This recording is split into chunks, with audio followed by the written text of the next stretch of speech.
Breaking news tonight in the Troopergate investigation. Boy, I'm getting used to saying that. This scandal has taken more turns than a square dance at this point. Anyway, tonight's breaking news on the investigation into Troopergate: Sarah Palin's alleged abuse of power as governor of Alaska, her alleged improper firing of the state's public safety commissioner for refusing to settle a personal Palin family score by firing a state trooper. As you know, here's tonight's breaking news. An Alaska lawmaker heading up the probe says it will still be completed before the election.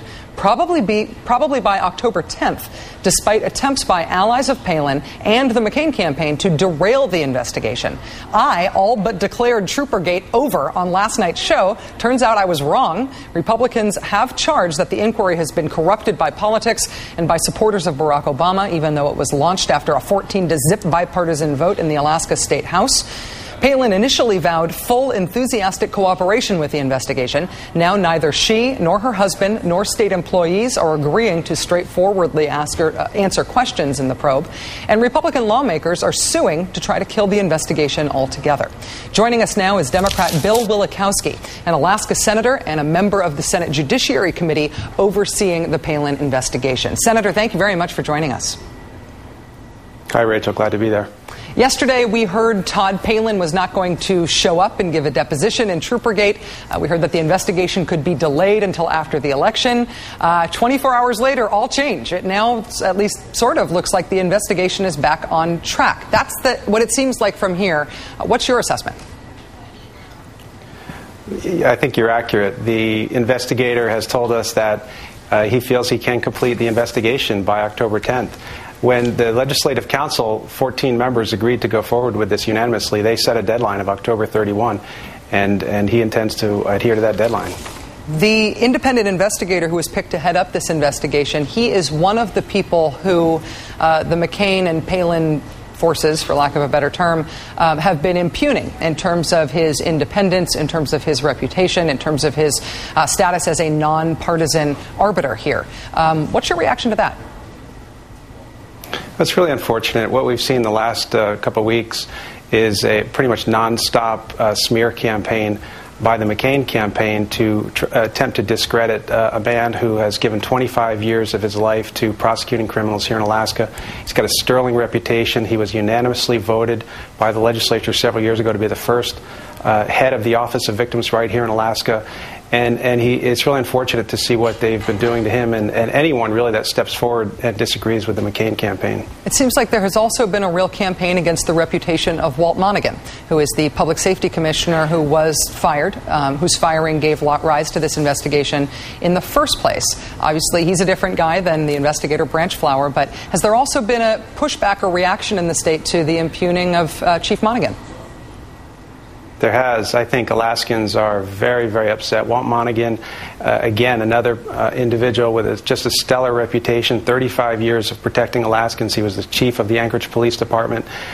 He was the head of the state trooper, one of the most respected individuals, quite frankly, in the entire state. And there's been a real pushback just from ordinary Alaskans to see, who are seeing that he's really being smeared, unfortunately, and dragged through the mud by the McCain campaign.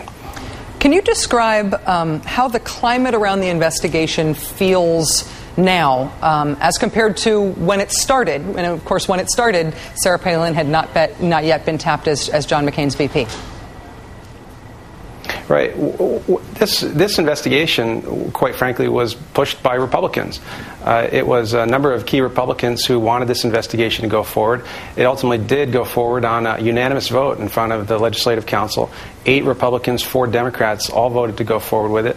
The House Speaker, who's a conservative Republican, voted to go forward with it. The President of the Senate, a conservative Republican from Governor Palin's own district, voted to go forward with it.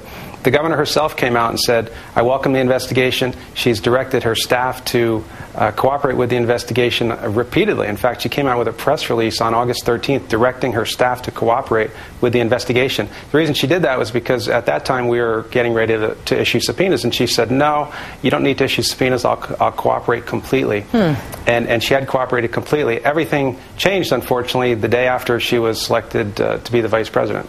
If Todd Palin and state employees and aides to the governor refuse to testify, if they resist the subpoenas, is the investigation investigation really hamstrung, or do you think that it can go forward and report in a full way by October 10th?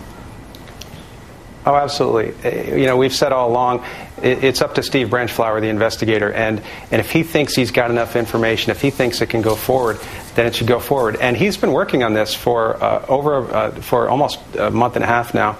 He's been working on it every day. He's collected quite a bit of evidence, and he's taken a lot of depositions already.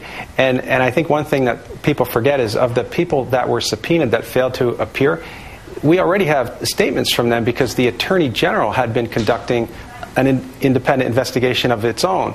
And he got that investigation where there are sworn statements by a number of those witnesses. So, he wanted to talk to them himself, and they unfortunately are not allowing him to do that.